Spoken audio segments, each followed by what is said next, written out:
Ça fait 10 ans que j'ai sorti ma toute première vidéo sur YouTube.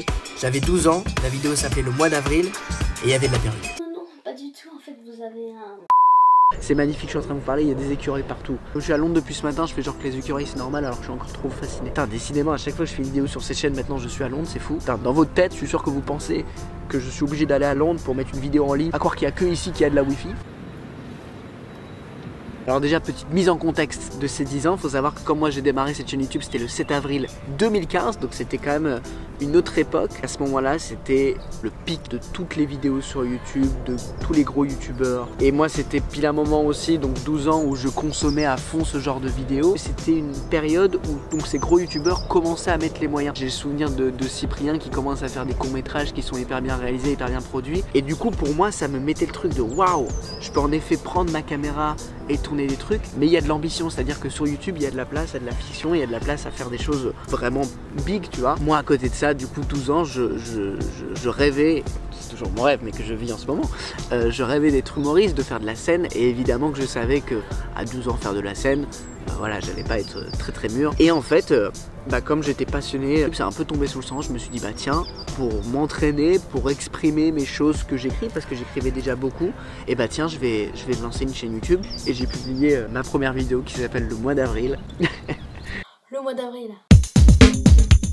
Et en fait, quand j'ai publié cette première vidéo, genre, il y avait une vraie libération. Il y a aussi ce truc où j'étais un enfant quand même sur YouTube. Je savais que je publiais un truc et que c'était face au monde entier. Je savais aussi que publier des vidéos sur YouTube à mon âge, ça allait forcément jaser au collège. Et puis la chance que j'ai eue, c'est que mes parents étaient aussi très impliqués dedans. Faut savoir que moi, mes premières vidéos, dès que je terminais de les monter, tout ça, moi je les montrais à mes parents avant de les sortir. Et ce qui était bien, c'est qu'ils avaient un vrai regard. Je démarre les vidéos en avril 2015 et je crois l'été 2015, donc ça fait 2-3 mois que je fais des vidéos, je fais une FAQ. Donc je réponds aux questions de mes abonnés, parce que c'était aussi un peu la mode de ce qui se faisait sur YouTube, c'était un peu une trend. Sauf que moi j'avais genre 100 abonnés et la moitié c'était mes potes. Comment vois-tu l'avenir de ta chaîne?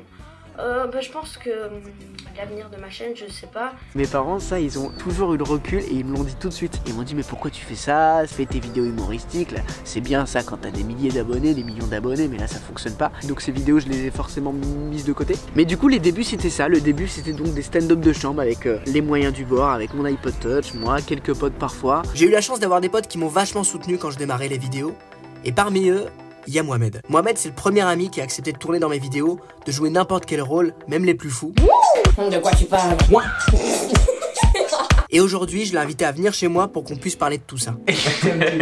Moi, je veux savoir, je veux comprendre, parce que moi, j'ai jamais su. Dès le début, dès que je commence YouTube, dans tout ce que j'ai fait, moi, j'avais des idées, des objectifs clairs. Tu vois. Je t'appelle à chaque fois. Je t'appelle, est-ce que tu peux venir? T'arrives, tu tapes la perruque, tu dis des trucs, tu dois faire des têtes, une voix, machin, etc. Comment tu réagis? Moi, c'est ça que j'ai jamais su. Donc vraiment, au tout départ, faut savoir que quand t'avais lâché ta première vidéo, on s'était pas vu pendant un petit moment, ça faisait peut-être un mois qu'on s'était pas vu. Et quand on se voit, tu me dis, mec, j'ai fait une vidéo sur YouTube, et à l'époque, t'as posté une vidéo. Et donc du coup, je vois ça et je me dis, c'est chambé. Et je crois la première fois, c'est toi qui as dû me proposer, et c'est l'euphorie de se dire, putain, c'est génial, c'est un truc qu'on connaît pas. Tu vois quelqu'un qui sort une caméra, qui dit action, tu te dis, putain, en fait, c'est pas vrai, c'est comme dans les grands et tout. Donc je crois qu'il y avait ça. Puis derrière, tu vois le montage, tu vois, oh, c'est une dinguerie, mec. Je me souviens, c'était sur ton iPad que tu faisais le montage d'une application que t'avais acheté. iPod Touch. Mec, t'avais acheté l'application, gros. 2,99€. On était en mode, mais comment il a mis de l'argent dedans? J'avais CapCut, il a acheté que dalle pro. 3 balles, le frérot, il a lâché. C'est abusé. Vous voulez combien? Ensuite, il y a ce truc de, genre une fois que l'euphorie s'est passée, donc moi j'ai ce truc de, juste mon pote a besoin d'aide. Donc j'aide mon pote, en gros c'est, même si je m'amuse de fou sur les vidéos, c'est première idée, c'est il y a besoin que quelqu'un fasse le fou, je sais faire le fou, je vais faire le fou. Alors tu vois c'est... Faut savoir que j'ai gardé tous les rushs de tout ce qu'on a tourné, donc j'en ai profité pour qu'on revisionne tout ça avec Mohamed. Ils ont vu tirer. Y'a Tony, tu peux répéter le soir? Oh putain mec, le Tony. Ça fait 40 minutes que j'essaie de raconter cette histoire. Mec, le Tony. C'est à la fin quand tu t'es bien et à la fin tu vas regarder, t'as fait. Pourquoi tu fais la tête? T'as pas fait les flammes. En même temps j'avais rien à te raconter. Rien à te raconter. À moi. Moi ton copain.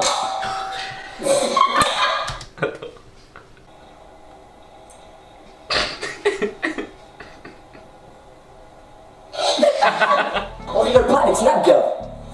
Vous, ça se fait pas, hein. Oh merde, ça se voit pas. Oh putain de merde. Ouvre la porte pour voir ce que ça fait. Ah putain, la couleur chez moi. Oh putain, je vais faire une connerie. Mais tu vois, il y a des personnes quoi. Oh putain, je vais faire une connerie. Tu vois, mais mec, il y a une attitude de fou. On connaît pas cette musique, mais c'est pas grave mon vieux. On va la kiffer, on va l'écouter tous les deux. Le test, il est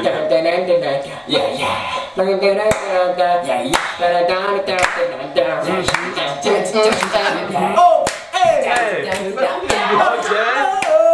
4 ans après que j'ai créé ma chaîne YouTube, je me suis enfin lancé sur scène. Et forcément, faire du stand-up devant un public, bah c'est beaucoup mieux que de faire ça dans sa chambre. Donc j'ai voulu continuer les vidéos, mais en faisant de la fiction. Au début, j'avais fait une petite transition, à savoir qu'en une vidéo, il y avait une partie stand-up de chambre, puis une partie fiction. Et en 2020, j'ai créé mon tout premier court-métrage, Étoile filante.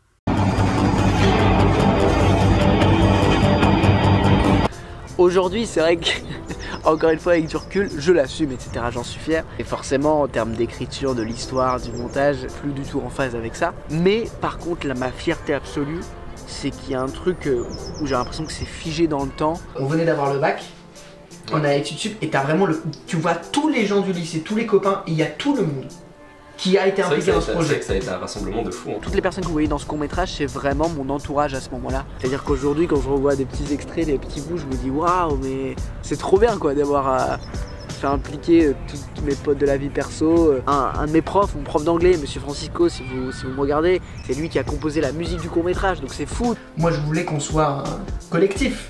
Évidemment c'est mes idées, évidemment c'est ma chaîne, mais que tout le monde soit fier. Moi quand je sors mon court-métrage, quel kiff de voir, je me rappelle quand tout le monde avait partagé sur les réseaux, j'étais là, oh, mais à la base c'est un petit truc dans ma tête, et en fait comme tout le monde est impliqué, genre c'est fou quoi, tu vois. Ouais. Si on devait prendre notre vie du lycée, genre les 3 années du lycée, et qu'on devait en extraire une goutte, je pense que c'est vraiment ce qui représente le mieux le truc, parce qu'il y a tout. Sur 3 années vraiment, je pense qu'il y a tout ce qui s'est passé. Et là-dessus c'est vrai que j'ai voulu refaire très vite la fiction, mais ça demande énormément de temps. Faut savoir encore une fois que moi mon premier court-métrage je l'ai fait avec les moyens du bord.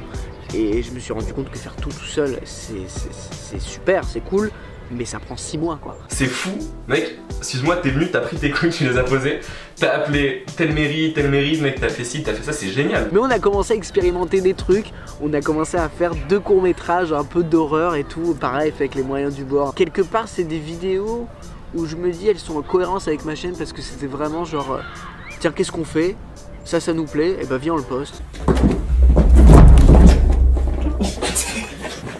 Putain mais jusqu'au bout ce gars, tu t'arrêtes pas de faire des vanasses pourries vraiment.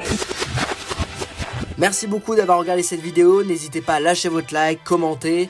Et putain, je suis en train de redevenir youtubeur ou quoi? Merci beaucoup à vous, merci également à tous ceux qui ont participé de près ou de loin à toutes mes petites créations sur internet. N'hésitez pas à venir voir mon spectacle, vous dis quoi? Je suis en tournée un peu partout, les places sont dans la description. Et des gros bisous.